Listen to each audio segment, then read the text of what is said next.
BBC. We're sorry, but we're unable to bring you our usual service at this time. We're working to restore normal service as soon as possible, and don't forget you can always keep up to date with the latest world news at bbc.com/news. BBC. क्रममा corona भाइरसको महामारीका माझ बर्खामा हुन सक्ने विपदको व्यवस्थापन चुनौतीपूर्ण रहेको अधिकारीहरूको भनाई। विपद व्यवस्थापनका निम्ति वित्तीय हस्तान्तरण भएन भने यसको थप जोखिम हुने खतरा चाहिँ पर्छ। अनि अबको हाम्रो आउने 100 दिन जुन सबभन्दा जटिल दिन हुन्छ त्यसको लागि हामीले मनसुन पूर्व तयारी तथा प्रतिकार योजना हामीले बनाएको छौँ। विपद व्यवस्थापन प्राधिकरणका कार्यकारी प्रमुख र अमेरिकामा जर्ज फ्लोइडको अन्तिम संस्कारका क्रममा जातीय न्यायको माग। तर सुरुमा आजका प्रमुख विश्व समाचार। गनी अन्सारीबाट समाचार सुन्नुहोस्। संयुक्त राज्य अमेरिकामा प्रहरी हिरासतका क्रममा ज्यान गुमाएका अफ्रिकी अमेरिकी पुरुष जर्ज फ्लोइडको अन्तिम संस्कार उनको गृहनगर ह्युस्टनमा गरिएको छ। उनको शवलाई मेमोरियल गार्डन चिहानस्थल लैजाँदै गर्दा सडकका दायाँ बायाँ हजारौं मानिस लामबद्ध भएका थिए। फ्लोइडलाई उनको आमाको चिहानसँगै गाडिएको हो। यसअघि अन्तिम श्रद्धाञ्जली कार्यक्रममा सहभागी परिवारका सदस्य, धार्मिक तथा राजनीतिक नेताले अमेरिकी अश्वेतहरूका लागि न्यायको माग गरेका थिए। त्यसमध्येकी एक फ्लोइडकी भतिजी ब्रुक विलियम्सले भनिन्, No more hate crimes, please. कृपया घृणामा आधारित थप अपराध नहोस्। कोहीले अमेरिकालाई फेरि महान बनाऊ भनेका छन्, तर के अमेरिका कहिले महान थियो? जर्ज फ्लोइडकी भतिजी ब्रुक विलियम्स। न्युयोर्कका गभर्नर एन्ड्रयू कुमोले बुफालो शहरमा गत हप्ता भएको प्रदर्शनका क्रममा प्रहरीबाट घाइते भएका एक प्रदर्शनकारीबारे राष्ट्रपति डोनाल्ड ट्रम्पले गरेको ट्विटको आलोचना गरेका छन्। घटनाबारे प्रश्न गर्दै ट्रम्पले घाइते भएका वृद्ध प्रदर्शनकारी फाँसीवाद विरोधी रहेको र लडेको जस्तो उनले नाटक गरेको दावी गरेका थिए। यद्यपि ती वृद्धलाई प्रहरीले तानेको प्रष्ट रूपमा भिडियोमा देखिन्छ। गभर्नर कुमोले आफ्नो अभिव्यक्तिका लागि राष्ट्रपति ट्रम्पले क्षमा याचना गर्नुपर्ने माग गरेका छन्। अमेरिकी नौसेनाले आफ्ना आँकडा, जहाज तथा विमानमा अबदेखि 13वटा तारा अङ्कित मुलुकको पहिलो राष्ट्रिय झण्डा राख्नमा प्रतिबन्ध लगाउने जनाएको छ। एडमिरल माइकल गिल्डेले अनुशासन, सम्मान, साहस एवं प्रतिबद्धताको मूल्यलाई निरन्तरता दिनका निम्ति पछिल्लो आदेश जारी गरिएको बताए। जातीय भेदभाव विरोधी अभियानकर्ताहरूले उक्त झण्डाको प्रयोगलाई लिएर लामो समयदेखि आलोचना गर्दै आएका छन्। ब्रिटेनमा दास प्रथा र उपनिवेशसँग जोडिएका कैयौं ऐतिहासिक व्यक्तिगत शालिग हटाउने थप कदमहरू चालिँदैछन्। लन्डनको डकल्यान्ड्स परिषदले 18औं शताब्दीमा दास खरिद बिक्री गर्ने व्यापारी रोबर्ट मिलिगनको शालिग हटाएको छ। अक्सफोर्ड विश्वविद्यालयमा प्रदर्शन गर्दै सयौं मानिसले उपनिवेशका समर्थक सेसिल रोड्सको शालिग हटाउन माग गरेका छन्।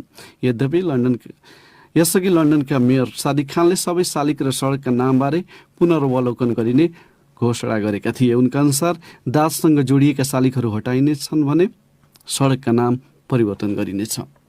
र अफगानिस्तानका प्रसिद्ध मध्ये एउटा मस्जिद रेखदेख गर्नेहरूले कोरोना भाइरस महामारीका कारण मस्जिदहरू बन्द हुँदा 1000वटा ढुकुर मरेको बताएका छन्। 12औं शताब्दीमा निर्मित मजार ई शरीफका एक अधिकारीका अनुसार त्यहाँ प्रत्येक दिन 30वटाको दरले ढुकुरहरू मरेका छन्। आगन्तुकहरू नहुँदा खान नपाएर ढुकुरहरू मरेको उनले समाचार संस्थालाई बताए।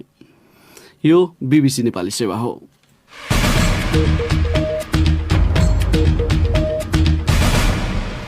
बिहानी पखमा तपाईलाई पुनः स्वागत छ।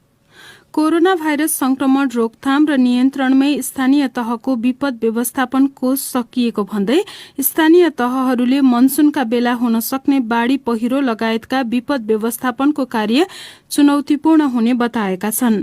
बेलैमा संघीय सरकारले बजेट र प्रविधिको व्यवस्थापन गर्नुपर्ने माग उनीहरूको छ। सुनौ नेत्र केसीको रिपोर्ट।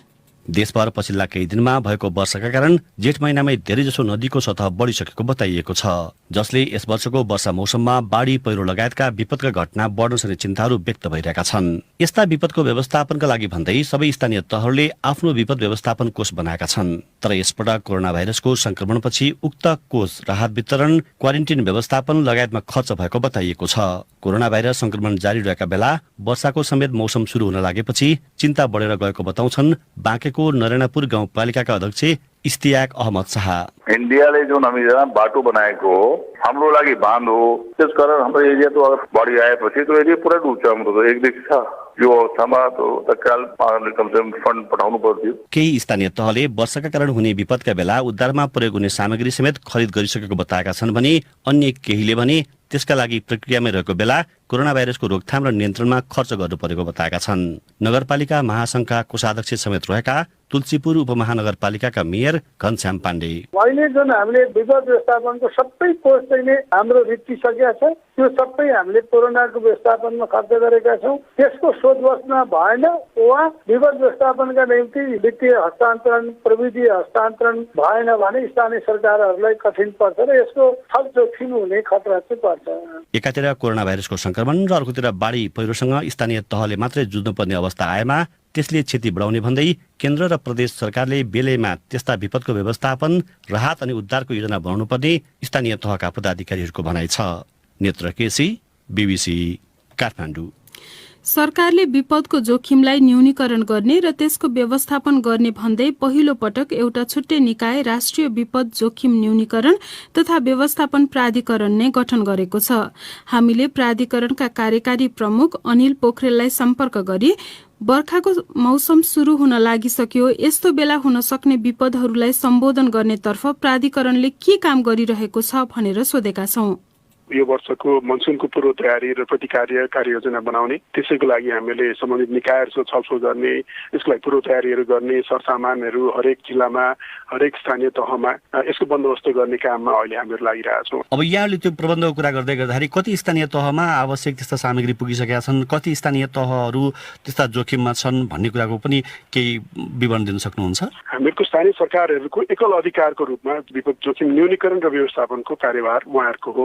त्यसमा सहयोगी स्वरूप हामीहरूले प्रदेश सरकार, हामीहरूको संघीय सरकार प्रतिकार्य गर्नलाई चाहिँ जिल्ला विपद व्यवस्थापन समितिहरू छन् हैन, त्योहरूमा हामीले उहाँहरूले नै हरेक वर्ष त्यसको लागि बजेटहरू बनाउने, उहाँहरूले नै त्यसको व्यवस्थाहरू गर्नुहुन्छ। यहाँबाट छुट्टै एडिसनल पठाउने भन्ने कुरा चाहिँ कतिखेर हुन्छ भने प्रादेशिक तहमा र हामीहरूको संघीय तहमा हामीले त्यसको स्टक पाइल्सहरू राखेका छौँ, त्यसको डेटा त्यो सिस्टम्सहरू राखेर त्यो जहाँ पर्नुभन्दा अगाडि त्यसलाई प्रिपोजिसनिङ गर्ने र त्यो चाहेको खण्डमा तुरुन्तै डिप्लोय गर्ने हिसाबबाट हामीले त्यसरी व्यवस्था गरेका हुन्छौँ। अब अहिले स्थानीय तहले के भन्दैछन् भन्दाखेरि हाम्रो जुन विपद व्यवस्थापन कोष थियो त्यो कोष चाहिँ यता अहिले कोरोना संक्रमणको महामारीमा हामीले खर्चिसकेका छौँ, अब हामीसँग त्यो कोषमा पैसा पनि छैन, केन्द्र सरकारले पैसा उपलब्ध गराएन भने त व्यवस्थापन गर्न गाह्रो हुन्छ भनेर भनिरहेका छन्। त्यो अहिले कोष व्यवस्थापनका बारेमा केही भइरहेको छ? कोभिडको महामारीको जुन बढ्ने दर रेट छ अहिले, त्यसको समय र हाम्रो बाढीको उत्कर्षमा पुग्ने र पहिरोको पनि उत्कर्षमा पुग्ने ठ्याक्कै समय नै खप्टिने जस्तो हुन्छ। साउनको दोस्रो तेस्रो हप्तातिर पुग्छ, त्यस कारणले पनि हामी जटिल छ।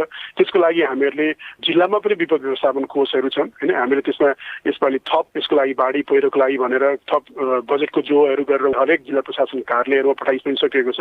यो भनेको रेस्पोन्सको लागि खर्च गर्ने पैसा हो, तर स्थानीय तहरमै यो 3 महिनामा खर्च नभएका बाँकी रहेका कोषहरूलाई त्यसलाई प्रयोग गरेर हैन, त्यो सँगसँगै अन्य सबै संस्थाहरूसँग मिलेर एकीकृत रूपमा हामीले कसरी यसलाई आर्थिक रूपमा ग्यापहरू छ भने हामीले कसरी मिलाउन सक्छौँ भन्ने हिसाबबाट छलफल गरेर त्यसलाई अगाडि लिएर जानुपर्छ। अब विगत के देखिन्छ भन्दाखेरि प्रकोप भइसकेपछि मात्रै अनि सामान कहाँ छ, त्यसपछि उद्धारका लागि के गर्ने, राहतका लागि के गर्ने भन्ने योजनाहरू बन्ने गर्थे। अहिले पूर्व योजनाको रूपमा जस्तै भोलि विपद आइसकेपछि हेलिकप्टर यहाँ राख्ने, योले यो एरिया हेर्ने, त्यहाँ खाद्यान्नहरू राखिएको छ त्यो चाहिँ त्यो क्षेत्रमा पुर्याउने भन्ने ढङ्गले के योजना बनाइएको स्थिति हो? अब जस्तो अब तराईमै बाढीको रेस्पोन्सहरू गरेर जानु पर्यो, ऱ्याफ्टहरू लिएर जानु पर्यो, त्यो ऱ्याफ्टलाई कसरी डिसइन्फेक्ट गर्ने, मान्छेलाई रेस्क्यु गरेर आइसकेको अवस्थामा त्योसम्मको प्रिपरेसनहरू भइरहेछ हैन, भइसकेको छ अहिले पनि। त्यसै हरेक मन्त्रालय हाम्रो यो राष्ट्रिय विपद जोखिम न्यूनीकरण तथा व्यवस्थापन प्राधिकरणको कार्यकारी समिति छ, सुषमा प्रधानज्यूको अध्यक्षतामा परिषद छ, यसमा भएका सबै सदस्य मन्त्रालयहरूले आफ्नो कार्ययोजनाहरू बनाउनु भएको छ। अबको हाम्रो आउने 100 दिन जुन सबभन्दा जटिल दिन हुन्छ त्यसको लागि हामीले मनसुन पूर्व तयारी तथा प्रतिकार्य योजना हामीले बनाएको छौँ। कति समय लाग्ला त्यो टुङ्गिन कि यो बर्खाभन्दा अगाडि नै त्यो टुङ्गिएर कार्यान्वयनमा आउने स्थिति बन्छ? यो फाइनल स्टेजेसको छलफलको स्टेजमा छौँ, आजभोलि नै हामीले त्यसलाई कन्क्लुड गरिसक्ने सिचुएसनमा छौँ। उनी थिए राष्ट्रिय विपद जोखिम न्यूनीकरण तथा व्यवस्थापन प्राधिकरणका कार्यकारी प्रमुख अनिल पोखरेल साथी नेत्र केसीसँग कुरा गर्दै। अब आजको एउटा अन्तर्राष्ट्रिय प्रसंग। अमेरिकामा प्रहरी हिरासतका क्रममा मारिएका अफ्रिकी अमेरिकी पुरुष जोर्ज फ्लोइडको अन्तिम संस्कारका क्रममा जातीय न्यायको माग गरिएको छ। टेक्ससको ह्युस्टन स्थित एक गिर्जाघरमा उनीप्रति अन्तिम श्रद्धाञ्जली व्यक्त गर्न मानिसहरू लामबद्ध भएका थिए। बीबीसी विवरणहरूमा आधारित रिपोर्ट सुनौ गनी अन्सारीबाट। गत महिना मिनियापोलिसमा एक श्वेत प्रहरी अधिकारीले फ्लोइडलाई नियन्त्रणमा लिई उनको गर्दनमाथि करिब 9 मिनेटसम्म घुँडाले टेकेका थिए, जुन क्षण मोबाइलमा कैद गरिएको थियो। घटनामा संलग्न 4 जना प्रहरी अधिकारीलाई बर्खास्त गरिएको छ र उनीहरूमाथि हत्या सम्बन्धी आरोप लगाइएको छ। ह्युस्टन मेमोरियल गार्डनमा फ्लोइडलाई उनकी आमाको चिहानसँगै गाडिनेछ। फ्लोइडकी एक भतिजी ब्रुक विलियम्सले अश्वेत मानिसहरूलाई नोक्सान गराउने कानुनहरूमा परिवर्तनका लागि आह्वान गरिन्। उनले प्रश्न गरिन्, किन यो प्रणाली भ्रष्ट र अक्षम हुनुपर्छ? अफ्रिकी अमेरिकीलाई विफल पार्ने कानुनहरू व्यवहारमा छन् र त्यस्ता कानुनहरू परिवर्तन हुनैपर्छ। कृपया घृणामा आधारित थप अपराध नहोस्। उनले थपिन्, कोहीले अमेरिकालाई फेरि महान बनाऊ भनेका छन्, तर के अमेरिका कहिल्यै महान थियो? बीबीसी विवरणहरूमा आधारित उक्त रिपोर्ट प्रस्तुत गर्दै थिए गनी अन्सारी। अब बिहानी पखको अन्तिम विषय। देशभर रहेका क्वारेन्टिनहरूमा बसेका गर्भवती तथा महिनावारी हुने उमेर समूहका महिला तथा साथमा बालबालिका भएका महिलाहरूले आफूहरू सबैभन्दा बढी समस्यामा परेको गुनासो गरेका छन्। तत्कालका लागि स्थानीय तहमा जे उपलब्ध छ त्यसैलाई प्रयोग गर्नु परेका कारण महिला मैत्री क्वारेन्टिन बनाउन नसकिएको अधिकारीहरूले बताएका छन्। जुम्लाबाट कृष्णमाया उपाध्यायको यो रिपोर्ट सुनौ। 2 महिनादेखि 10 वर्ष उमेरसम्मका बालबालिका साथमा रहेका महिलाहरू अहिले क्वारेन्टिनमा बसेको हुनाले सरसफाईको लागि पनि पानी र छुट्टै शौचालय नहुँदा समस्या भइरहेको क्वारेन्टिनमा बस्दै आएका महिलाहरूले बताएका छन्। जुम्लाको तिला गाउँपालिकाको सरस्वती मावि क्वारेन्टिनमा रहेकी सिन्जा गाउँपालिकाकी ऐना शर्मा जैसी। 2 महिनाको बच्चा छ, पानी पनि छैन, टोयलेट पनि छैन, सबै महिनादारी भएका कपडा पनि थपाइदिएर राखेका छौँ। अब हामीलाई पनि फोहोर लाग्छ है, त्यही कपडामा कति गर्ने। भारतबाट केही दिन अगाडि आएर कर्णाली प्राविधिक शिक्षालयको क्वारेन्टिनमा रहेकी तिला गाउँपालिकाकी विमला सुनार।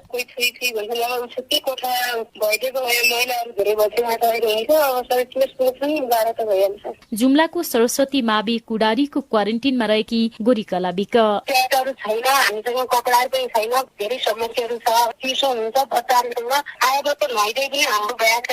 स्थानीय तहमा जे उपलब्ध छ त्यसलाई उपयोग गर्नु परेका कारण यस्तो समस्या भइरहेको अधिकारीहरूले बताएका छन्। जुम्लाको तिला गाउँपालिकाका अध्यक्ष रतननाथ योगी। त्यस्तो महिलाहरू छन् भने हामीले इन्फर्म गर्नु पर्यो। त्यो ढङ्गले हामीले सेनिटरी प्याडहरूको पनि उपलब्धता गराइदिने व्यवस्था गरेका छौँ। यो पहिलोचोटिको विपद हो। यो ढङ्गको सुविधा सेवा परिकल्पना गर्न र त्यो व्यवस्थापन गर्न त्यति सजिलो छैन। महिला र बालबालिका मैत्री क्वारेन्टिन निर्माण गर्न नसकेमा संक्रमण झन फैलन सक्ने खतरा देखिएको उनीहरूले बताएका छन्। कृष्णमाया उपाध्याय, बीबीसी जुम्ला। अब अन्त्यमा प्रमुख विश्व समाचार संक्षेपमा। संयुक्त राज्य अमेरिकामा प्रहरी हिरासतका क्रममा ज्यान गुमाएका अफ्रिकी अमेरिकी पुरुष जोर्ज फ्लोइडको अन्तिम संस्कार उनको गृहनगर ह्युस्टनमा गरिएको छ। उनको शवलाई मेमोरियल गार्डन चिहानस्थल लैजाँदै गर्दा सडकका दायाँ बायाँ हजारौं मानिस लामबद्ध भएका थिए। न्युयोर्कका गभर्नर एन्ड्रयू कुमोले बुफालो शहरमा गत हप्ता भएको प्रदर्शनका क्रममा प्रहरीबाट घाइते भएका एक प्रदर्शनकारीबारे राष्ट्रपति डोनाल्ड ट्रम्पले गरेको ट्विटको आलोचना गरेका छन्।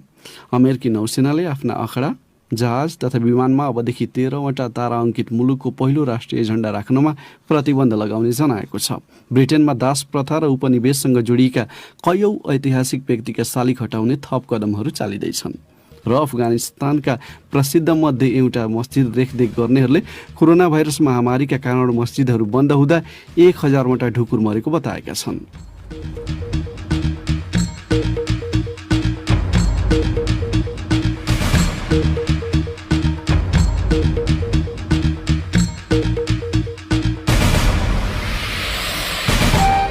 हवस् त, यसका साथै बीबीसी नेपाली सेवाको बिहानी पख यही सकिन्छ।